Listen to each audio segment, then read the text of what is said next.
ನಮಸ್ಕಾರ ಮತ್ತೆ ವೀಕ್ಷಕರಿಗೆ ಸ್ವಾಗತ. ಈಗ ಶಿವಪ್ರಕಾಶ್ ಅವರಿಗೆ ನಮಸ್ಕಾರ. ತಮ್ಮ ಯೋಗರತ್ನ ಕಲಾವತಿ ಅವ್ರನ್ನ ಪರಿಚಯ ಮಾಡಿಕೊಡಿ.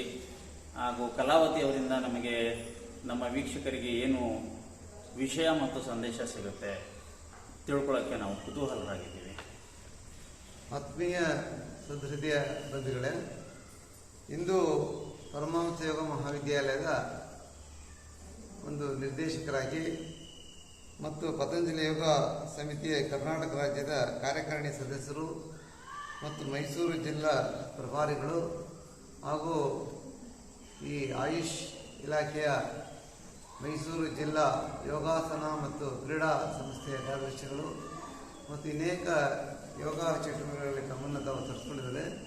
ಬೇಸಿಕಲಿ ಅವರು ಆರ್ಕಿಟೆಕ್ಚರ್ ಇಂಜಿನಿಯರ್ ಆದರೂ ಸಹ ಯೋಗದಲ್ಲಿ ಸುಮಾರು 10 ವರ್ಷದಿಂದ ಅವರು ಸೇವೆಯನ್ನು ಸಲ್ಲಿಸ್ತಾ ಬರ್ತಾ ಇದ್ದಾರೆ. ವೃತ್ತಿಯ ಜೊತೆಗೆ ಪ್ರವೃತ್ತಿಯನ್ನು ಯೋಗದಲ್ಲಿ ಇಟ್ಕೊಂಡಿದ್ದಾರೆ ಮತ್ತು ಕೊರೋನಾ ಒಂದು ಟೈಮಲ್ಲಿ ಆನ್ಲೈನ್ ಮುಖಾಂತರ ಕೊರೋನಾ ರೋಗಿಗಳಿಗೋಸ್ಕರ ಯೋಗಾಸನವನ್ನು ಪ್ರಾರಂಭ ಮಾಡಿ ಅನೇಕ ಜನಕ್ಕೆ ತುಂಬ ಉಪಯೋಗವನ್ನು ಕೊಟ್ಟಿದ್ದಾರೆ. ಅಂದರೆ ಕೊರೋನಾದ ಭಯವನ್ನು ದೂರ ಮಾಡಿದ್ದಾರೆ ಮತ್ತು ಪ್ರಾಣಾಯಾಮದಲ್ಲಿ ತುಂಬ ಎಕ್ಸ್ಪರ್ಟ್ಸ್ ಆಗಿದ್ದಾರೆ. ಇವತ್ತು ರೋಗಾನುಸಾರ ಯೋಗ ಅಂದರೆ ನಮ್ಮ ಕಾಯಿಲೆಗಳಿಗೆ ಯೋಗ ಎಷ್ಟು ಪ್ರಾಮುಖ್ಯತೆಯನ್ನು ಕೊಡುತ್ತೆ ಅನ್ನೋದರ ಬಗ್ಗೆ ಈಗ ನಿಮ್ಮ ಮುಂದೆ ತಿಳಿಸೋರಿದ್ದಾರೆ. ನಮಸ್ಕಾರ. ನಮಸ್ಕಾರ. ಹೇಳಿ ಕಲಾವತಿ ಅವರೇ, ಈಗ ರೋಗಾನುಸಾರ ಯೋಗ ಅಂದರೆ ಯಾವ ಯಾವ ರೋಗಗಳಿಗೆ ಯಾವ ಯಾವ ಯೋಗಾಸನವನ್ನು ಮಾಡಿದರೆ ಅದರಿಂದ ಒಂದು ಪರಿಣಾಮಕಾರಿ ಫಲವನ್ನು ಪಡಿಬಹುದು, ಮತ್ತು ಪ್ರಾಣಾಯಾಮದಿಂದ ಮನುಷ್ಯನ ಶರೀರಕ್ಕೆ ಆರೋಗ್ಯಕ್ಕೆ ಯಾವ ರೀತಿ ಅದು ಸಹಕಾರಿಯಾಗತ್ತೆ ಮತ್ತು ಶಕ್ತಿಯನ್ನು ಕೊಡುತ್ತೆ, ಆರೋಗ್ಯವನ್ನು ಕೊಡುತ್ತೆ ಅನ್ನುವಂಥ ಒಂದು ವಿಚಾರವನ್ನು ತಿಳಿಸ್ಬಿಡಿ. ಖಂಡಿತವಾಗ್ಲೂ ರೋಗಾನುಸಾರ ಯೋಗ ನಾನು ಯಾವಾಗಲೂ ಹೇಳ್ತಾ ಇರ್ತೀನಿ. ಸೊ ಈ ಒಂದು ಟ್ಯಾಗ್ ಏನಿದೆ ಅದರಲ್ಲಿ ಒಂದು ನೆಗೆಟಿವಿಟಿ ಇದೆ. ಸೊ ಅದನ್ನ ತೆಗೆದು ಬೇರೆ ರೀತಿ ಆ ಒಂದು ವಾಕ್ಯವನ್ನ ಮಾಡಬೇಕು ಅಂತ ಹೇಳ್ತಾ ಇರ್ತೀನಿ ಶಿವಪ್ರಕಾಶ್ ಜಿ ಅವರಿಗೆ. ಆದ್ರೆ ಅವ್ರು ಏನ್ ಹೇಳ್ತಾರೆ ಅಂತಂದ್ರೆ ಈ ಒಂದು ವರ್ಡ್ ತುಂಬಾ ಅದಕ್ಕೆ ಪೂರಕವಾಗಿ ಚೆನ್ನಾಗಿದೆ. ಸೊ ಹಾಗಾಗಿ ನೀವು ಇದನ್ನ ನಾನು ಅದೇ ವರ್ಡ್ ಸೆಂಟೆನ್ಸ್ ಅನ್ನ ಯೂಸ್ ಮಾಡ್ತೀನಿ ಅಂತಾರೆ. ಅಂದ್ರೆ ಅದ್ರಲ್ಲಿ ಏನ್ ನೆಗೆಟಿವ್ ಅಂದ್ರೆ ರೋಗಾನುಸಾರ ಯೋಗ ಅಂದ್ರೆ ರೋಗ ಅನ್ನುವಂಥದ್ದು ಅಲ್ಲಿ ನೆಗೆಟಿವ್ ವರ್ಡ್ ಅದು ಬೇಡ ಅನ್ನುವಂಥದ್ದು. ಅಂದ್ರೆ ಇಲ್ಲಿ ನಮ್ಮ ದೇಹದ ವ್ಯತ್ಯಾಸಗಳು ಅದನ್ನ ರೋಗ ಅನ್ಕೊಂಡು ಕಾಯಿಲೆ ಅಂತ ಅನ್ಕೊಂಡು ಒಂದು ಇನ್ನೂ ಆಳವಾದ ನೆಗೆಟಿವಿಟಿನ ನಮ್ಮ ಮನಸ್ಸಿಗೆ ತಗೊಳ್ಳೋದು ಬೇಡ. ಸೊ ಅದರ ಬದಲು ನಮ್ಮ ಶರೀರದಲ್ಲಿ ಆಗಿರುವಂತ ಕೆಲವು ವ್ಯತ್ಯಾಸಗಳನ್ನ ನಾವು ಯಾವುದೇ ರೀತಿಯ ಮೆಡಿಕೇಶನ್ ಬೇಕಾಗಿಲ್ಲ. ಅದಿಲ್ಲದೇನೆ ಸೊ ನಾವು ಮಾಡುವಂತಹ ಯೋಗಿಕ್ ಅಭ್ಯಾಸಗಳಿಂದ ಕೇವಲ ಇಲ್ಲಿ ನೀವು ಮೊದಲೇ ಹೇಳಿದ್ರಿ ಯೋಗಾಸನಗಳು ಅಂತ, ಇಲ್ಲಿ ಕೇವಲ ಆಸನ ಅಭ್ಯಾಸಗಳಿಂದ ಮಾತ್ರ ಅಲ್ಲ, ಆಸನ ಅಭ್ಯಾಸಗಳು ಕೇವಲ ಶರೀರಕ್ಕೆ ಮಾತ್ರ. ಸೊ ಶರೀರದ ವ್ಯತ್ಯಾಸಗಳನ್ನ ಅದನ್ನ ಸರಿ ಮಾಡೋದಕ್ಕೆ ನಮ್ಮ ಆಸನಾಭ್ಯಾಸಗಳು. ಸೊ ಹಾಗೆ ಮಾನಸಿಕವಾಗೂ ಹಲವಾರು ಕಾಯಿಲೆಗಳು ನಮ್ಮ ಮಾನಸಿಕವಾಗಿ ಯಾವಾಗ ನಾವು ಅದಕ್ಕೆ ಒಳಗಾಗ್ತೀವಿ ಅದು ನಮ್ಮ ಶರೀರದ ಮೇಲೆ ಪರಿಣಾಮ ಬೀರ್ತಾ ಹೋಗುತ್ತೆ. ಸೊ ಹಾಗಾಗಿ ನಮ್ಮ ಯೋಗಿಕ್ ಅಭ್ಯಾಸಗಳಿಂದ ನಾವು ಹೇಗೆ ನಮ್ಮ ಕಾಯಿಲೆಗಳನ್ನ ಸರಿ ಮಾಡ್ಕೊಳ್ಬಹುದು ಅಥವಾ ನಮ್ಮ ವ್ಯತ್ಯಾಸಗಳನ್ನ ಸರಿ ಮಾಡ್ಕೊಳ್ಬಹುದು ಅನ್ನೋದ್ರ ಬಗ್ಗೆ ಸೊ ನಾನು ಇವತ್ತಿನ ಒಂದು ವಿಷಯವನ್ನ ಇಲ್ಲಿ ಚರ್ಚೆ ಮಾಡೋಣ. ಇತ್ತೀಚಿನ ದಿನಗಳಲ್ಲಿ ಯೋಗ ಅಂತಂದ್ರೆ ಕೇವಲ ಆಸನಗಳಿಗೆ ಮೀಸಲಾಗ್ಬಿಟ್ಟಿದೆ, ಅಥವಾ ಸ್ವಲ್ಪ ಮುಂದುವರೆದ ಭಾಗ ಅಂತಂದ್ರೆ ಪ್ರಾಣಾಯಾಮ ಇನ್ಕ್ಲೂಡ್ ಮಾಡ್ಕೊಳ್ತಾ ಇದ್ದಾರೆ. ಇನ್ನು ಸ್ವಲ್ಪ ಹೆಚ್ಚಿನ ಇದು ಅಂದ್ರೆ ಧ್ಯಾನ ಮೆಡಿಟೇಷನ್ ಲೆವೆಲ್ ಹೋಗಿದೆ. ಆದರೆ ನಮ್ಮ ಪೂರ್ವಜರು ನಮ್ಮ ಋಷಿ ಮುನಿಗಳು ಹೇಳಿದಾಗ ಅಷ್ಟಾಂಗ ಯೋಗ, ಈ ಯಮ ನಿಯಮ ಅದನ್ನ ಸಂಪೂರ್ಣವಾಗಿ ಮರೆತು ಬಿಟ್ಟಿದ್ದಾರೆ. ಜೀವನ ಕ್ರಮಗಳು, ಜೀವನ ಶೈಲಿಗಳು, ಬದುಕಿನ ಶೈಲಿಗಳು ಇದೇ ನಮಗೆ ತಳಹದಿ. ಯೋಗ ಮಾಡಲಿಕ್ಕೆ, ಆಸನ ಮಾಡಲಿಕ್ಕೆ ಮೂಲ ಅದಕ್ಕೆ ಮುಂಚೆ ನಮ್ಮ ಶರೀರವನ್ನ ಮನಸ್ಸನ್ನ ಯಾವ ರೀತಿ ಸಿದ್ಧಪಡಿಸ್ಕೊಳ್ಬೇಕು, ಯಾವ ರೀತಿ. ಸೊ ಈ ಅಷ್ಟಾಂಗ ಯೋಗಗಳ ಬಗ್ಗೆ ಒಂದು ಸಂಕ್ಷಿಪ್ತ ಮಾಹಿತಿ. ಯಮ ನಿಯಮ, ಆಸನ, ಪ್ರಾಣಾಯಾಮ, ಪ್ರತ್ಯಾಹಾರ, ಧ್ಯಾನ, ಧಾರಣ, ಸಮಾಧಿ, ಈ ಹಂತಗಳನ್ನ ಪ್ರತಿಯೊಬ್ಬ ಮನುಷ್ಯ ಯಾವ ರೀತಿ ಪ್ರಾರಂಭ ಮಾಡಬೇಕು ಮತ್ತೆ ಯಾವ ರೀತಿ ಅದನ್ನ ಅಂತಿಮ ಮಾಡಬೇಕು, ಸಮಾಧಿ ಸ್ಥಿತಿಯನ್ನ ಯಾವ ರೀತಿ ತಲುಪುವಂಥದ್ದು, ಅದನ್ನ ಶಾರೀರಿಕವಾಗಿ ಮತ್ತು ಮಾನಸಿಕವಾಗಿ ಯಾವ ರೀತಿ ತಯಾರಿ ಮಾಡ್ಕೊಳ್ಬೇಕು ಅನ್ನುವಂಥ ಒಂದು ಸಂಕ್ಷಿಪ್ತ ಮಾಹಿತಿಯನ್ನ ತಾವು ತಿಳಿಸ್ಕೊಡ್ಬೇಕು. ಮುಂದಿನ ಸಂಚಿಕೆಗಳಲ್ಲಿ ವಿವರವಾಗಿ ಅದರ ಬಗ್ಗೆ ಮಾತಾಡೋಣ. ನೋಡಿ, ಇವಾಗ ನೀವೇನು ಅಷ್ಟಾಂಗ ಯೋಗದ ಬಗ್ಗೆ ಮಾತಾಡಿದ್ರಿ, ಅದು ನಮ್ಮ ಪತಂಜಲಿ ಮುನಿಗಳು ಅವರು ಇದರಲ್ಲಿ ಸುಮಾರು ಮೂಲಕ ನಮಗೆ ದಾರಿ ಎತ್ತಿದ್ದಾರೆ. ಸೊ ಅದರಲ್ಲಿ ಅವರು ಮೊದಲು ಹೇಳೋದು ಸಮಾಧಿ ಸ್ಥಿತಿ ಬಗ್ಗೆನೇ ಅವರು ನಮಗೆ ಹೆಚ್ಚಾಗಿ ವಿವರಣೆ ಕೊಟ್ಟಿರೋದು ಅವರ ಸೂತ್ರದಲ್ಲಿ. ಸೂತ್ರ ಅಂತ ಹೇಳಿದ್ರೆ ಒಂದು ಸಣ್ಣ ಎಳೆಯಾದ ಒಂದು ವಾಕ್ಯದಲ್ಲಿ ನಮಗೆ ಅಗಾಧವಾದ ಅನೇಕ ವಿಷಯಗಳನ್ನ, ಮಾಹಿತಿಗಳನ್ನ ಇಟ್ಟು ಸೊ ನಮಗೆ ಸೂತ್ರಗಳಾಗಿ ಕೊಟ್ಟಿದ್ದಾರೆ. ಅದರಲ್ಲಿ ಸುಮಾರು 195 ಸೂತ್ರಗಳು ಇದರಲ್ಲಿದೆ. ಕೆಲವರು ಒಟ್ಟಾಗಿ ಇನ್ನೊಂದು 196 ಅಂತ ಕೆಲವರು ಮಾಡ್ತಾರೆ. ಸೊ ಇದರಲ್ಲಿ ಆ ಸೂತ್ರಗಳ ಮೂಲಕ ಮೊದಲಿಗೆ ಅವರು ಹೇಳೋದು ಮೊದಲನೇ ಪಾದದಲ್ಲಿ ಸಮಾಧಿ ಪಾದ. ಅದರಲ್ಲಿ ಏನ್ ಹೇಳ್ತಾರೆ ಅವರು ಅಂತ ಹೇಳಿದ್ರೆ, ಸೊ ಯಾವಾಗ ನಮ್ಮ ಮನಸ್ಥಿತಿಯನ್ನು ಸುಸ್ಥಿತಿಯಲ್ಲಿ ಇಟ್ಕೊಳ್ತೀವಿ, ಸೊ ಆಗ ಮಾತ್ರ ನಮ್ಮ ಆನಂದಮಯ ಸ್ಥಿತಿ ಅಂದ್ರೆ ಸಮಾಧಿ ಸ್ಥಿತಿಯನ್ನ ತಲುಪೋದಕ್ಕೆ ಸಾಧ್ಯ ಎನ್ನುವಂತ ವಿಚಾರ. ಸೊ ಹಾಗಾಗಿ ಇಲ್ಲಿ ಏನು ಅವ್ರು ಹೇಳಿದ್ದಾರೆ, ಯಮ, ನಿಯಮ, ಆಸನ, ಪ್ರಾಣಾಯಾಮ, ಪ್ರತ್ಯಾಹಾರ, ಧಾರಣ, ಧ್ಯಾನ, ಸಮಾಧಿ, ಈ ಅಷ್ಟಾಂಗಗಳನ್ನ ನಮ್ಮ ಜೀವನದಲ್ಲಿ ಅಳವಡಿಸ್ಕೊಂಡಿದ್ದೆ ಆದಲ್ಲಿ ಸೊ ನಮ್ಮ ಒಂದು ಆರೋಗ್ಯದ ಏನು ನಮ್ಮ ಜೀವನ ಶೈಲಿ ಇದೆ ಅದು ಖಂಡಿತವಾಗ್ಲೂ ಯಾವುದೇ ಆಯಾಸವಿದೆ, ಯಾವುದೇ ರೀತಿಯ ಬೇರೆ ಯಾವುದೇ ಅಭ್ಯಾಸಗಳಿದೆ, ನಾವು ಆರಾಮಾಗಿರ್ಬೋದು, ಆರೋಗ್ಯಮಯವಾಗಿರ್ಬೋದು ಎನ್ನುವಂಥದ್ದು. ಸೊ ಇಲ್ಲಿ ಯಮ ನಿಯಮ ಅಂತ ಹೇಳಿದ್ರೆ ನಾವು ದಿನನಿತ್ಯ ಜೀವನದಲ್ಲಿ ಸೊ ನಮ್ಮನ್ನ ನಾವು ಹೇಗೆ ನಿಗ್ರಹಿಸ್ಕೊಳ್ಳುವಂಥದ್ದು, ಸೊ ನಮ್ಮನ್ನ ನಾವು ಹೇಗೆ ಸ್ವಚ್ಛವಾಗಿಟ್ಕೊಳ್ಳುವಂಥದ್ದು, ಸೊ ನಮ್ಮ ಮಾತಲ್ಲಿ ಹೇಗೆ ಸ್ವಚ್ಛವಾಗಿರ್ಬೇಕು, ನಮ್ಮ ನಡೆಯಲ್ಲಿ ಹೇಗಿರ್ಬೇಕು, ನಮ್ಮ ನುಡಿಯಲ್ಲಿ ಹೇಗಿರ್ಬೇಕು. ಸೊ ಆ ಒಂದು ಸಾತ್ವಿಕವಾದ ಗುಣ ಇದ್ರೆ ನಮ್ಮ ನಡೆ, ನುಡಿ, ಜೀವನ ಶೈಲಿಯಲ್ಲಿ ಖಂಡಿತವಾಗ್ಲೂ ನಾವು ಒಂದು ಯೋಗಿ ಆಗ್ಲಿಕ್ಕೆ ಬದ್ಧ ಅನ್ನುವಂಥ ವಿಚಾರ. ಸೊ ಹಾಗೆ ನಮ್ಮ ಸಮಾಜದಲ್ಲಿ ನಮ್ಮನ್ನ ನಾವು ಹೇಗೆ ತೊಡಗಿಸ್ಕೊಳ್ಬೇಕು, ಸಮಾಜದಲ್ಲಿ ನಮ್ಮ ವ್ಯಕ್ತಿತ್ವವನ್ನು ಹೇಗೆ ಬಿಂಬಿಸ್ಕೊಳ್ಬೇಕು ಸಾತ್ವಿಕವಾಗಿ. ಸೊ ಆ ಒಂದು ನಿಟ್ಟಿನಲ್ಲಿ ನಾವು ಆಲೋಚನೆ ಮಾಡೋದಾದ್ರೆ ನಾವು ಕೂಡ ಯಮ ನಿಯಮವನ್ನ ಈ ಎರಡರಿಂದಲೂ ಪಾಲಿಸಿದ ಹಾಗೆ. ಯಾವಾಗ ಈ ಯಮ ನಿಯಮವನ್ನ ಪಾಲಿಸ್ತೀವಿ, ಆಟೋಮ್ಯಾಟಿಕಲಿ ನಾವು ಯಾವಾಗ ಸಾತ್ವಿಕ ಮಾರ್ಗದಲ್ಲಿ ನಡೀತಾ ಇದ್ದೀವಿ, ಸೊ ನಾವು ನಮ್ಮ ಶರೀರಕ್ಕೆ ಬೇಕಾಗಿರುವಂತಹ ಯಾವುದೇ ವ್ಯತ್ಯಾಸಗಳಿಗೆ ಆಸನ ಅಭ್ಯಾಸಗಳಿಂದ ನಾವು ಅದನ್ನ ಸರಿ ಮಾಡ್ಕೊಳ್ಳೋದಕ್ಕೆ ಸಾಧ್ಯ. ಸಪೋಸ್ ನಮ್ಮ ಒಂದು ಆರೋಗ್ಯದಲ್ಲಿ ಏನಾದರೂ ಆಹಾರ ವಿಷಯದಲ್ಲಿ ಆರೋಗ್ಯ ವ್ಯತ್ಯಾಸಗೊಂಡಿದ್ರೆ ಸೊ ಅದಕ್ಕೆ ಯಾವ ಆಸನ ಅಭ್ಯಾಸದಿಂದ ನನ್ನ ಶರೀರವನ್ನ ಸರಿ ಮಾಡ್ಕೊಳ್ಬಹುದು, ಅಥವಾ ಬೇರೆ ಯಾವುದೇ ಬ್ಯಾಲೆನ್ಸಿಂಗ್ ಇಂದ ನಮ್ಗೆ ಅಲ್ಲಿ ವ್ಯತ್ಯಾಸ ಆಗಿದ್ರೆ ಸೊ ಕೆಲವು ಆಸನಾಭ್ಯಾಸಗಳು ಬ್ಯಾಲೆನ್ಸಿಂಗ್ ಅಂತಿದೆ, ಆ ಆಸನಾಭ್ಯಾಸಗಳಿಂದ ಮಾಡೋದ್ರಿಂದ ನಮ್ಮ ಶರೀರವನ್ನು ಬ್ಯಾಲೆನ್ಸ್ ಮಾಡ್ಕೊಳ್ಳುವಂಥದ್ದು. ಸೊ ಹಾಗೆ ಪ್ರಾಣಾಯಾಮದ ಅಭ್ಯಾಸಗಳು, ಸೊ ಅದು ಪ್ರಾಣ ಅಂದ್ರೆ ಜಗತ್ತು, ಈ ಜಗತ್ತೇ ನಿಂತಿರೋದು ಪ್ರಾಣದ ಮೇಲೆ. ಸೊ ಪ್ರಾಣ ಇಲ್ಲ ಅಂತ ಹೇಳಿದ್ರೆ ಖಂಡಿತವಾಗ್ಲೂ ಈ ಜಗತ್ತೇ ಇಲ್ಲ. ಸೊ ಹಾಗೆ ಸೊ ಪ್ರಾಣ ಹಿ ಬ್ರಹ್ಮೇ, ಬ್ರಹ್ಮನೇ ಪ್ರಾಣ. ಸೊ ಆ ಬ್ರಹ್ಮನ ಒಂದು ಅಂಶ ನಮ್ಮಲ್ಲಿ ಅಡಗಿದೆ. ಸೊ ಆ ಪ್ರಾಣಕ್ಕೆ ನಾವು ಸಂಪೂರ್ಣವಾದ ನಮ್ಮ ಗಮನ, ನಮ್ಮ ಒಂದು ಅದ್ರ ಕಡೆಗೆ ನಾವು ವಿಮುಖರಾಗಬೇಕು. ಅಂದ್ರೆ ನಾವು ಇವಾಗ ಬಾಹ್ಯವಾಗಿ ನಮ್ಮ ಮನಸ್ಸಿದೆ, ನಮ್ಮ ಪ್ರಾಣದ ಬಗ್ಗೆ ಹೆಚ್ಚು ನಾವು ಗಮನವನ್ನ ಕೊಡ್ತಾ ಇಲ್ಲ. ಸೊ ಆ ಭಗವಂತ ನಮಗಾಗಿ ಇಲ್ಲಿ ಆ ಪ್ರಾಣಕ್ಕೆ ಯಾವ ರೀತಿಯ ಒಂದು ಪೌಷ್ಟಿಕ ಬೇಕು, ಆಹಾರ ಬೇಕು ಅನ್ನುವಂಥದ್ದನ್ನ ಈ ಒಂದು ನಮ್ಮ ಪ್ರಕೃತಿಯಲ್ಲಿ ಈಸಿಯಾಗಿ ಅಂದ್ರೆ ಫ್ರೀಯಾಗಿ ಕೊಟ್ಬಿಟ್ಟಿದ್ದಾರೆ. ಸೊ ಅದನ್ನ ನಾವು ಉಪಯೋಗಿಸ್ಕೊಳ್ಳೋದ್ರಲ್ಲಿ, ಅದನ್ನ ತಗೊಳ್ಳೋದ್ರಲ್ಲಿ ನಾವು ಸ್ವಲ್ಪ ಎಡವಿದೀವಿ. ಯಾಕೆ ಅಂತ ಹೇಳಿದ್ರೆ ಯಾವಾಗ್ಲೂ ನಮ್ಮ ಒಂದು ಶರೀರ ಮನಸ್ಸು ಏನ್ ಕೇಳುತ್ತೆ ಅಂತ ಹೇಳಿದ್ರೆ ನಾವು ಯಾವ ಆಲೋಚನೆ ಮಾಡ್ತೀವಿ, ಸೊ ಯಾವ್ದ್ರ ಕಡೆ ಗಮನ ಕೊಡ್ತೀವಿ, ಸೊ ಅದ್ರ ಕಡೆಗೇನೆ ಒಂದು ಮನಸ್ಸು, ದೇಹ ಚಿಂತನೆಯಲ್ಲಿ ಇರುತ್ತೆ. ಅದೇ ರೀತಿ ನಮ್ಮ ಶರೀರ ಅದಕ್ಕೆ ಪೂರಕವಾಗಿ ಕೆಲಸ ಮಾಡ್ತಾ ಹೋಗುತ್ತೆ.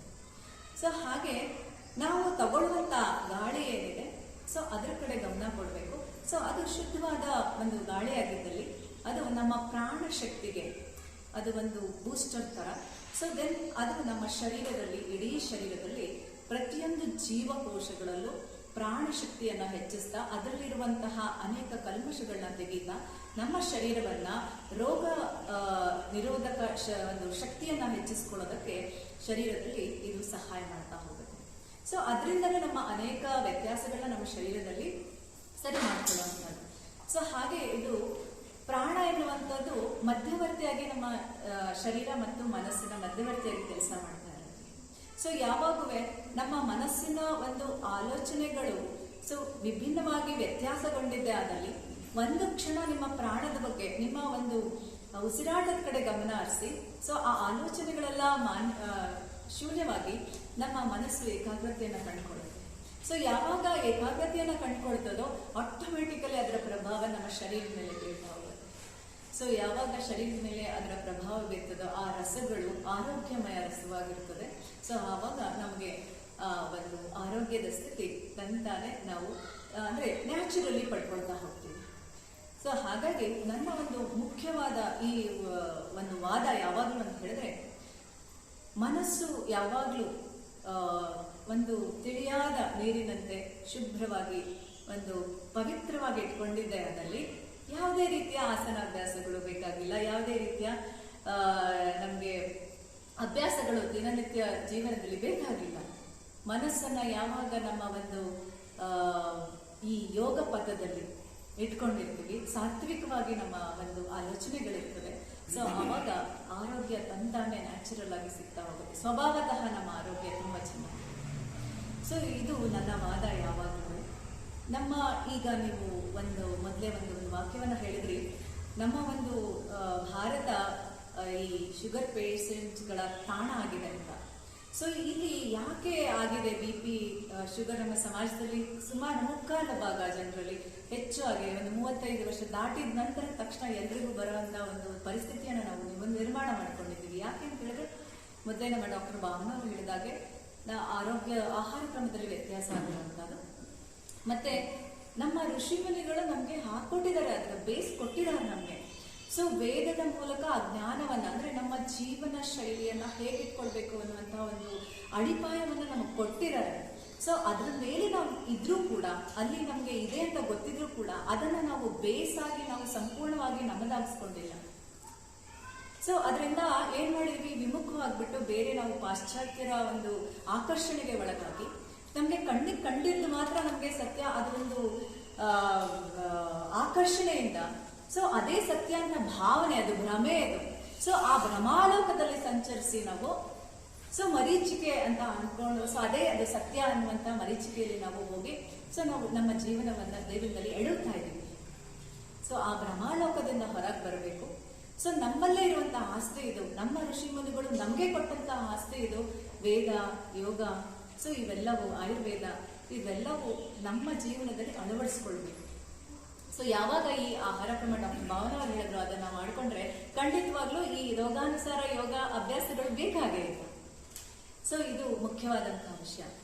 ಸೊ ಇಲ್ಲಿ ನಾನು ಈ ರೋಗಾನುಸಾರ ಯೋಗದ ಬಗ್ಗೆ ಕೆಲವು ಮಾಹಿತಿ ಹೇಳಬೇಕಂತ ಹೇಳಿದ್ರೆ, ನೋಡಿ, ನಾವು ತಿಂದಂತ ಆಹಾರದಲ್ಲಿ ನಮ್ಮ ಶರೀರಕ್ಕೆ ಬೇಕಾಗಿರುವಂತಹ ವಾತ, ಪಿತ್ತ, ಕಫ, ಸೊ ಈ ಮೂರು ಸಮತೋಲನದಲ್ಲಿ ನಮ್ಮ ಶರೀರದಲ್ಲಿ ಇರಬೇಕು.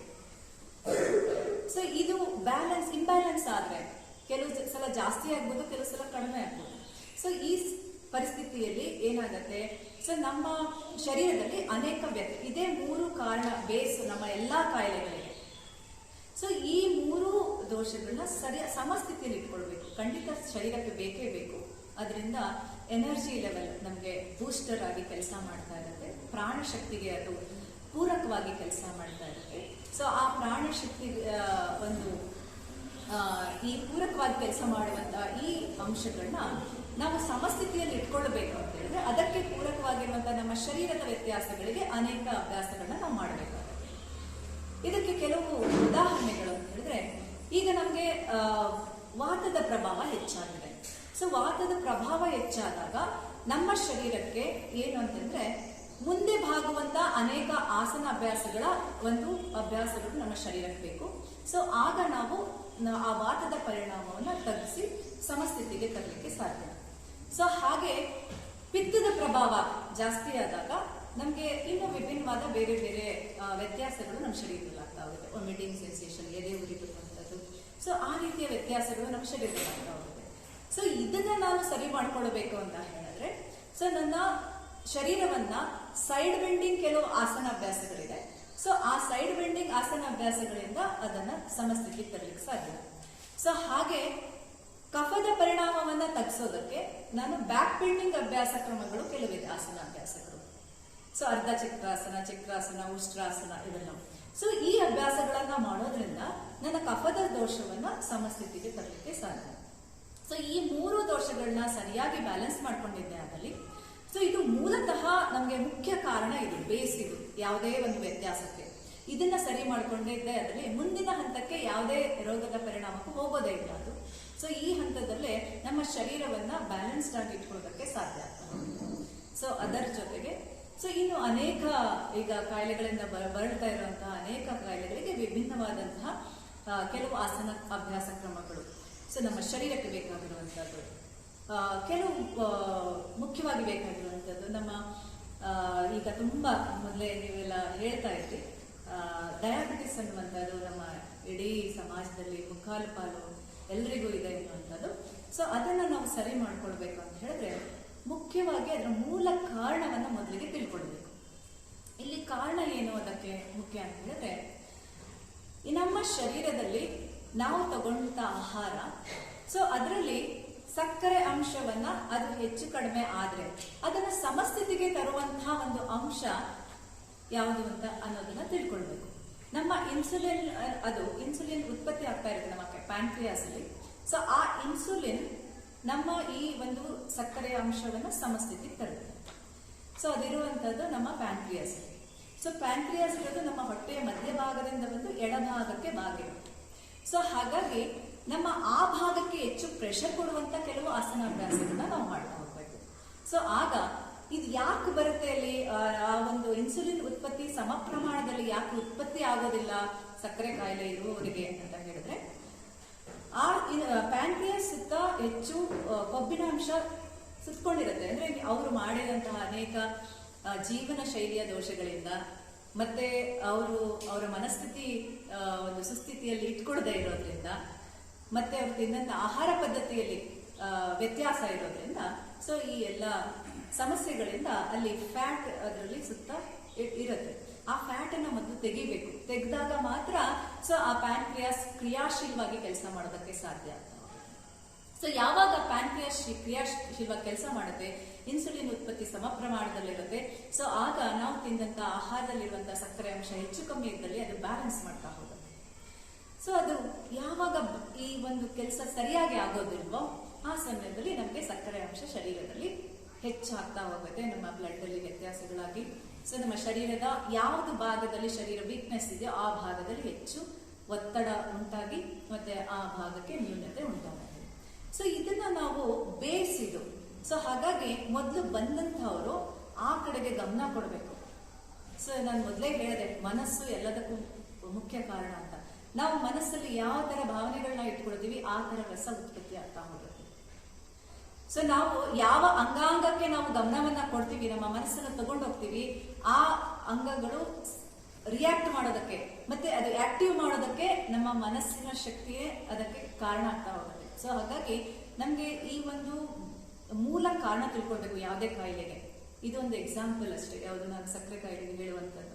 ಸೊ ಇದಕ್ಕೆ ಬೇಕಾಗಿರುವಂತಹ ಪ್ಯಾಂಕ್ರಿಯಾಸ್ ಕಡೆಗೆ ನಮ್ಮ ಗಮನವನ್ನ ಹರಿಸಿ, ಸೊ ಅಲ್ಲಿಗೆ ಏನ್ ಕೊಡ್ಬೇಕು ಉಪಚಾರ, ನಾನು ಸೊ ಅಲ್ಲಿರುವಂತ ಕೊಬ್ಬನ್ನ ಹೇಗೆ ತೆಗಿಬೇಕು, ಸೊ ಅದರ ಕಡೆಗೆ ಗಮನ ಕೊಟ್ಟು ಅದನ್ನ ನಿರಂತರವಾಗಿ ಅಭ್ಯಾಸ ಮಾಡಿದ್ದೆ ಅದರಲ್ಲಿ ಖಂಡಿತವಾಗ್ಲೂ ಇನ್ಸುಲಿನ್ ಇಂಜೆಕ್ಷನ್ ಮೂಲಕ ತಗೊಳ್ಳುವಂತ ವ್ಯಕ್ತಿಗಳು ಕೂಡ ಅವರ ಮೆಡಿಕೇಶನ್ ಇಂದ ಹೊರಗಡೆ ಬಂದು ಅವರು ಸರಳವಾದ ಸಹಜವಾದ ಜೀವನವನ್ನು ನಡೆಸಲಿಕ್ಕೆ ಖಂಡಿತ ಸಾಧ್ಯ. ಅನೇಕ ಉದಾಹರಣೆಗಳು ನನ್ನ ಒಂದು ಸ್ಟೂಡೆಂಟ್ಸ್ ಅಲ್ಲಿ ನಾನು ಕಂಡಿದ್ದೇನೆ. ಸೊ ಇದು ಒಂದು ಮುಖ್ಯ ಒಂದು ಸಂದೇಶ ಎಲ್ರಿಗೂ. ಯಾವುದೇ ಕಾಯಿಲೆ ಆಗಿರಲಿ ಅದ್ರ ಕಡೆ ಗಮನ ಕೊಡಿ, ಅದಕ್ಕೆ ಮೂಲ ಕಾರಣ ಏನು ಹುಡುಕ್ಬೇಕು ಅಷ್ಟೇ. ನಾವು ಸ್ವಲ್ಪ ಆಳವಾಗಿ ಯೋಚನೆ ಮಾಡ್ಬೇಕಷ್ಟೇ. ಸೊ ಇದಕ್ಕೆ ಇನ್ನೊಂದು ಒಂದು ಸುಲಭವಾದಂತ, ಈಗ ತುಂಬಾ ನಮ್ಮ ದೇಶದಲ್ಲೇ ಅಲ್ಲ ಇಡೀ ಜಗತ್ತಿನಲ್ಲೇ ಎಲ್ಲಾ ಕಡೆಗೂ ಒಂದು ಮುಖ್ಯ ಒಂದು ಏನ್ ಹೇಳ್ತೀವಿ ಆತಂಕ ಅಂತ ಹೇಳಿದ್ರೆ, ನಮ್ಮ ಶರೀರದಲ್ಲಿ ಮುಖ್ಯವಾಗಿ ಬೇಕಾಗಿರುವಂತ ವಿಟಮಿನ್ ಡಿ ಕಡಿಮೆ ಆಗಿರುವಂತದ್ದು ಎಲ್ರಿಗೂ ಸಾಮಾನ್ಯ ಆಗ್ಬಿಟ್ಟಿದೆ, ಲೇಡೀಸ್ ಎಸ್ಪೆಷಲಿ. ಸೊ ಅದಕ್ಕೇನೆ ಮಂಡಿ ನೋವು, ಬ್ಯಾಕ್ ಪೈನ್, ಮತ್ತೆ ಸೊಂಟದ ಭಾಗದ ನೋವು, ಅನೇಕ ಕೀಲು ನೋವುಗಳು, ಸೊ ಎಲ್ಲ ಬರ್ತಾ ಇರೋದು ಇದಕ್ಕೆ.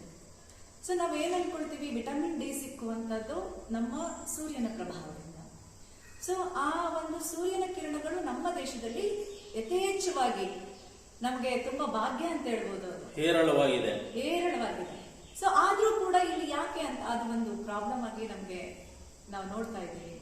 ಯಾಕೆ ಕಾಣ್ತಾ ಇದ್ದೀವಿ ಅಂತ ಹೇಳಿದ್ರೆ, ಇದಕ್ಕೆ ಒಂಚೂರು ಆಳವಾಗಿ ಸ್ವಲ್ಪ ನಾನು ಅಧ್ಯಯನ ಮಾಡಿದ್ದು, ಏನಂತ ಹೇಳಿದ್ರೆ ನಮ್ಮಲ್ಲಿ ಸಿಗುತ್ತೆ, ನಾವು ಕೂಡ ಹೊರಗಡೆ ಎಲ್ಲ ಓಡಾಡ್ತೀವಿ, ಎಲ್ಲ ಕೆಲಸವನ್ನ ಮಾಡ್ತೀವಿ. ಸೊ ಆದ್ರೂ ಕೂಡ ನಮ್ಮ ಶರೀರ ಅದನ್ನ ಸ್ವೀಕಾರ ಮಾಡುವಂತ ಶಕ್ತಿನ ನಾವು ಪಡ್ಕೊಂಡಿಲ್ಲ. ಅನೇಕ ಜೀವನ ಶೈಲಿಯ ವ್ಯತ್ಯಾಸಗಳಿಂದ, ಆಹಾರ ಕ್ರಮಗಳ ವ್ಯತ್ಯಾಸಗಳಿಂದ ಸೊ ನಮ್ಮ ಶರೀರದಲ್ಲಿ ಅದನ್ನ ಸ್ವೀಕಾರ ಮಾಡುವಂತ ಶಕ್ತಿಯನ್ನ ಕುಂದಿಸ್ಕೊಂಡ್ಬಿಟ್ಟಿದ್ವಿ. ಸೊ ಇದರಿಂದ ನಾವು ಹೇಗೆ ಅದನ್ನ ಹುಡುಕ್ಬೇಕು, ಸೊ ಅದರಿಂದ ಹೇಗೆ ಹೊರಬರಬೇಕು ಅಂತ ಹೇಳಿದ್ರೆ, ನೋಡಿ ನಮ್ಮ ಶರೀರದ ಒಂದು ಪದರವನ್ನ ಕವರ್ ಮಾಡೋದಕ್ಕೆ ಅಂದ್ರೆ ನಮ್ಮ ರಕ್ಷಣೆ ಮಾಡ್ಲಿಕ್ಕೆ ಚರ್ಮ ಇದೆ. ನಮ್ ಮುಖ್ಯವಾಗಿ ಶರೀರ ಅದನ್ನ ಸೂರ್ಯನ ಕಿರಣಗಳನ್ನ ಹೀರ್ಕೊಳ್ಬೇಕಂದ್ರೆ ಈ ಚರ್ಮನೇ ಮುಖ್ಯ ಕಾರಣ.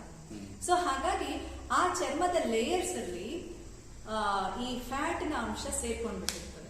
ಸೊ ಯಾವಾಗ ಈ ಫ್ಯಾಟ್ ಸೇರ್ಕೊಂಡಿರ್ತದೋ ಆಗ ಸಂಪೂರ್ಣವಾಗಿ ಸೂರ್ಯನ ಕಿರಣಗಳನ್ನ ಅಲ್ಲಿರುವಂತಹ ಎಲ್ಲ ವಿಟಮಿನ್ಸ್ ಏನಿದೆ, ಪೋಷಕಾಂಶವನ್ನ ಹೀರ್ಕೊಡೋದ್ರಲ್ಲಿ ಅದು ಸಫಲತೆ ಇರೋದಿಲ್ಲ. ಸೊ ಅದಕ್ಕಾಗಿ ಏನಾಗತ್ತೆ, ನಾವು ಪಡ್ಕೊಳ್ಳೋದಕ್ಕೆ ಸಾಧ್ಯ ಆಗ್ತದೆ. ಸೊ ಹಾಗಾಗಿ ಸೊ ಇದನ್ನ ಈ ಫ್ಯಾಟ್ ಅನ್ನ ತೆಗಿಬೇಕಂತ ಹೇಳಿದ್ರೆ, ನಮ್ಮ ಚರ್ಮದಲ್ಲಿ ಇದ್ದಂತಹ ಆ ಫ್ಯಾಟ್ ಅನ್ನ ತೆಗಿಬೇಕಂತ ಹೇಳಿದ್ರೆ ಅದಕ್ಕೆ ಕೆಲವು ಅಭ್ಯಾಸಗಳನ್ನ ಮಾಡಬೇಕು. ಸೊ ಈ ಅಭ್ಯಾಸಗಳನ್ನ ನಾವು ಪ್ರತಿನಿತ್ಯ ಅಭ್ಯಾಸದಲ್ಲಿ ಮಾಡ್ತಾ ಮಾಡ್ತಾ ಮಾಡ್ತಾ ಸೊ ನಾವು ಸಂಪೂರ್ಣವಾಗಿ ನಮ್ಮ ಈ ಒಂದು ಬ್ರಹ್ಮಾಂಡ ಶಕ್ತಿಯಲ್ಲಿ ಇರುವಂತಹ ಅನೇಕ ಶಕ್ತಿಯನ್ನ ನಾವು ನಮ್ಮ ಶರೀರದಲ್ಲಿ ಹೀರ್ಕೊಳ್ಬೇಕಂದ್ರೆ, ನಮ್ಮ ಮನಸ್ಸಿಗೆ ತಂದ್ಕೊಳ್ಬೇಕು ಅಂದ್ರೆ, ನಮ್ಮ ಒಂದು ಆರೋಗ್ಯಕ್ಕೆ ಏನು ಬೇಕೋ ಅದನ್ನ ಎಲ್ಲವನ್ನ ನಾವು ಸ್ವೀಕಾರ ಮಾಡಬೇಕು ಅಂತ ಹೇಳಿದ್ರೆ ನಮ್ಮ ಈ ಯೋಗ ಪದ, ಸೊ ಯೋಗಿಕ್ ಅಭ್ಯಾಸಗಳು, ಆಸನ ಅಭ್ಯಾಸಗಳು, ಪ್ರಾಣಾಯಾಮದ ಅಭ್ಯಾಸ, ಮತ್ತೆ ಅದರ ಜೊತೆಗೆ ನಮ್ಮ ಮನಸ್ಸನ್ನ ಅನೇಕ ಕಾಯಿಲೆಗಳನ್ನ ನಿವಾರಣೆ ಮಾಡ್ಕೊಳ್ಳೋದಕ್ಕೆ ಧಾರಣ, ಧ್ಯಾನ, ಸಮಾಧಿ ಅಭ್ಯಾಸ ಇದು ಬೇಕೇ ಬೇಕು. ಈಗ ಇರುವಂತಹ ಸಮಾಜ ಸ್ಥಿತಿಯಲ್ಲಿ ಪ್ರತಿಯೊಬ್ಬರಿಗೂ ಇದು ಬೇಕೇ ಬೇಕು ಎನ್ನುವಂತ ಒಂದು ಪರಿಸ್ಥಿತಿ ನಿರ್ಮಾಣ ಆಗಿದೆ.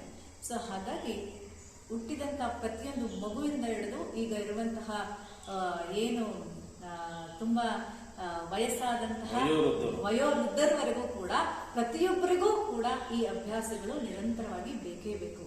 ಸೊ ಯಾಕೆ ಬೇಕು ಅಂತ ಹೇಳಿದ್ರೆ, ನಮ್ಮ ಒಂದು ಈ ಜಗತ್ತು ಅಥವಾ ನಮ್ಮ ಒಂದು ದೇಶ, ಸೊ ನಮ್ಮ ಒಂದು ನಾಡು, ಈ ಒಂದು ಸಮಾಜ ಆರೋಗ್ಯಮಯ ಸ್ಥಿತಿಯಲ್ಲಿ ಇರಬೇಕು ಅಂತ ಹೇಳಿದ್ರೆ, ಮತ್ತೆ ಆನಂದಮಯ ಸ್ಥಿತಿಯಲ್ಲಿ ಇರಬೇಕು ಅಂತ ಹೇಳಿದ್ರೆ, ಸಾತ್ವಿಕವಾಗಿ ಸಹಜವಾದ ಆನಂದವನ್ನ ಪಡಿಬೇಕು ಅಂತ ಹೇಳಿದ್ರೆ ನಾವು ಈ ಯೋಗಿಕ್ ಅಭ್ಯಾಸವನ್ನ ಪ್ರತಿನಿತ್ಯ ಜೀವನದಲ್ಲಿ ನಮ್ಮ ಅವಿಭಾಜ್ಯ ಅಂಗವನ್ನಾಗಿ ನಾವು ಮಾಡಿಕೊಳ್ಳೇಬೇಕು. ಸೊ ಆಗ ಮಾತ್ರ ನಮ್ಮ ಈ ಒಂದು ಕನಸನ್ನ ನನಸಾಗಿ ಮಾಡ್ಕೊಳ್ಳೋದಕ್ಕೆ ಖಂಡಿತ ಸಾಧ್ಯ. ಸೊ ಅದರ ಕಡೆಗೆ ನನ್ನ ಒಂದು ಪ್ರಯಾಣ. ಸೊ ನಾನು ಮಾತ್ರ ಆರೋಗ್ಯವಾಗಿದ್ರೆ ಸಾಲೋದಿಲ್ಲ. ಸೊ ನನ್ನ ಸಮಾಜದಲ್ಲಿರುವಂತಹ ಪ್ರತಿ ಜೀವಿಯೂ ಕೂಡ ಸೊ ಆರೋಗ್ಯವನ್ನ ಕಾಣಬೇಕು, ಆನಂದಮಯ ಸ್ಥಿತಿಯಲ್ಲಿ ಇರಬೇಕು ಅನ್ನುವಂಥದ್ದು. ಆ ನಿಟ್ಟಿನಲ್ಲಿ ಸೊ ಈಗಾಗಲೇ ಶ್ರೀ ಪ್ರಕಾಶ್ ಜಿ ಅವರ ಈ ಒಂದು ಪರಮಹಂಸ ಯೋಗ ಮಹಾವಿದ್ಯಾಲಯದಲ್ಲಿ ಅನೇಕ ಕಾರ್ಯಕ್ರಮಗಳನ್ನ, ವರ್ಕ್ಶಾಪ್ ಅನ್ನ ಯೋಗದಲ್ಲಿ ನಾವು ಮಾಡ್ತಾ ಇದ್ದೀವಿ. ಸೊ ಮತ್ತೆ ಇದಕ್ಕೆ ನಮಗೆ ಒಂದು ಭದ್ರವಾದ ಒಂದು ಶಕ್ತಿ ಅಂತ ಹೇಳಿದ್ರೆ ಆಧ್ಯಾತ್ಮಿಕ ಸ್ಪಿರಿಚುವಲ್ ಇದು.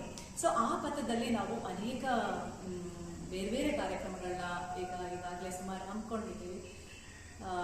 ಕೆಲವು ವೇದಾಭ್ಯಾಸಗಳು, ಅಗ್ನಿಹೋತ್ರ ಕೂಡ ಒಂದು ನಮ್ಮ ಚಿಕಿತ್ಸಾ ಕ್ರಮ, ಅದು ಕೂಡ. ಸೊ ಅದರಲ್ಲೂ ಅನೇಕ ಕೆಲವು ಅಧ್ಯಯನವನ್ನ ಈಗ ಮಾಡಿ ಅದರಲ್ಲೂ ಕಾಯಿಲೆಗಳನ್ನ ನಿವಾರಣೆ ಮಾಡುವಂತಹ ಕೆಲವು ಸಾಮಗ್ರಿಗಳನ್ನ ಉಪಯೋಗಿಸಿ ಅದರಲ್ಲೂ ಮಾಡ್ತಾ ಇದ್ದೀವಿ. ಸೊ ಈ ರೀತಿಯಾಗಿ ಅನೇಕ ನಮ್ಮ ಋಷಿಮುನಿಗಳು ನಮಗಾಗಿ ಕೊಟ್ಟಂತಹ ಕೆಲವು ಕೊಡುಗೆಗಳನ್ನ ಉಪಯೋಗಿಸಿ ಸಮಾಜಕ್ಕೆ ದಾರಿ ಎರೆಯುವಲ್ಲಿ ಸೊ ಈ ಒಂದು ತಂಡ ನಾವು ಈ ಕೆಲಸವನ್ನ ಮಾಡ್ಲಿಕ್ಕೆ ನಿಂತಿದ್ದೀವಿ. ಸೊ ನೀವು ಇದರ ಒಂದು ಶಕ್ತಿಯಾಗಿ ಇದನ್ನ ಜನರಿಗೆ ತಲುಪಿಸುವಂತ ಕೆಲಸ ನೀವು ಮಾಡ್ತಾ ಇದ್ದೀರಿ. ಸೊ ಅದಕ್ಕಾಗಿ ಧನ್ಯವಾದವನ್ನು ಹೇಳ್ತಾ ನನ್ನ ಈ ಒಂದು ವಿಶೇಷವಾದ ಮಾಹಿತಿಯನ್ನ ನಿಮಗೆ ತಿಳಿಸ್ತೀನಿ. ಧನ್ಯವಾದ. ತುಂಬ ಧನ್ಯವಾದಗಳು ಕಲಾವತಿಯವರೇ. ಹಲವಾರು ಉತ್ತಮವಾದ ವಿಚಾರಗಳನ್ನ ತಾವು ತಿಳಿಸ್ಕೊಟ್ಟಿದ್ದೀರಿ. ಪ್ರತಿಯೊಂದು ಮನುಷ್ಯನ ಶಾರೀರಿಕ ಹಾಗೂ ಮಾನಸಿಕ ಸುಸ್ಥಿತಿಯನ್ನು ಕಾಪಾಡ್ಕೊಳ್ಳೋದಕ್ಕೆ ನಮ್ಮ ಮನಸ್ಸು ಬಹಳ ಮೂಲವಾದ ಕಾರಣ ಆಗುತ್ತೆ. ಮನಸ್ಸು ಸರಿ ಇದ್ರೆ, ಮನಸ್ಸು ಶಾಂತವಾಗಿದ್ದರೆ, ಮನಸ್ಸು ಸಕಾರಾತ್ಮಕವಾಗಿದ್ದರೆ ಮಾತ್ರ ಉತ್ತಮವಾದ ಶಾರೀರಿಕ ದೃಢತೆಯನ್ನ, ಆರೋಗ್ಯವನ್ನ ದೀರ್ಘಕಾಲದವರೆಗೆ ಕಾಪಾಡಿಕೊಳ್ಳಕ್ಕೆ ಸಾಧ್ಯ. ಮನಸ್ಸು ಸರಿಯಾದಾಗಿದ್ದ ಮಾತ್ರ ಅದು ಉತ್ತಮವಾದ ಆಹಾರವನ್ನು ಆಯ್ಕೆ ಮಾಡ್ಕೊಳ್ಳುತ್ತೆ. ಮನಸ್ಸು ಕೆಟ್ಟೋದಾಗ ಅದು ಕೆಟ್ಟ ಆಹಾರಗಳ ಕಡೆನೇ ಹೋಗುತ್ತೆ. ಸೊ ಮನಸ್ಸು ಮತ್ತು ಆರೋಗ್ಯ, ಆಹಾರ ಮತ್ತು ಆರೋಗ್ಯ ಈ ಒಂದು ವಿಶೇಷ ಮಾಹಿತಿನ ನೀವಿಬ್ರು ಹಂಚಿಕೊಟ್ಟಿದ್ದೀರ ಡಾಕ್ಟರ್ ಮತ್ತೆ ಕಲಾವತಿಯವರು. ಈ ಎಲ್ಲ ಕಾರ್ಯಕ್ರಮಗಳ ರೂವಾರಿಗಳಾಗಿ ಯೋಗ ಪ್ರವೀಣರು ಶಿವಪ್ರಕಾಶ್ ಅವರು ಒಳ್ಳೆ ಉತ್ತಮವಾದ ಕೆಲಸಗಳನ್ನ ಮಾಡಿಕೊಡ್ತಾ ಇದ್ದೀರಾ. ಇನ್ನೂ ಹೆಚ್ಚಿನ ಉತ್ತಮವಾದ ಒಂದು ತಂಡವನ್ನು ಒಳಗೊಂಡು ಅತಿ ಉತ್ತಮವಾದ ಒಂದು ಪರಿಣಾಮಕಾರಿ ಕಾರ್ಯಕ್ರಮಗಳನ್ನ ಕೊಟ್ಟು ಸಮಾಜಕ್ಕೆ ಪ್ರಪಂಚಕ್ಕೆ ಒಳ್ಳೆಯದಾಗಲಿ ಅಂತ ಅಭಿನಂದನೆಗಳನ್ನ ಸಲ್ಲಿಸ್ತೀನಿ. ನಮಸ್ಕಾರ. ನಮಸ್ಕಾರ. ಇದಾದ್ಮೇಲೆ ನಮ್ಮ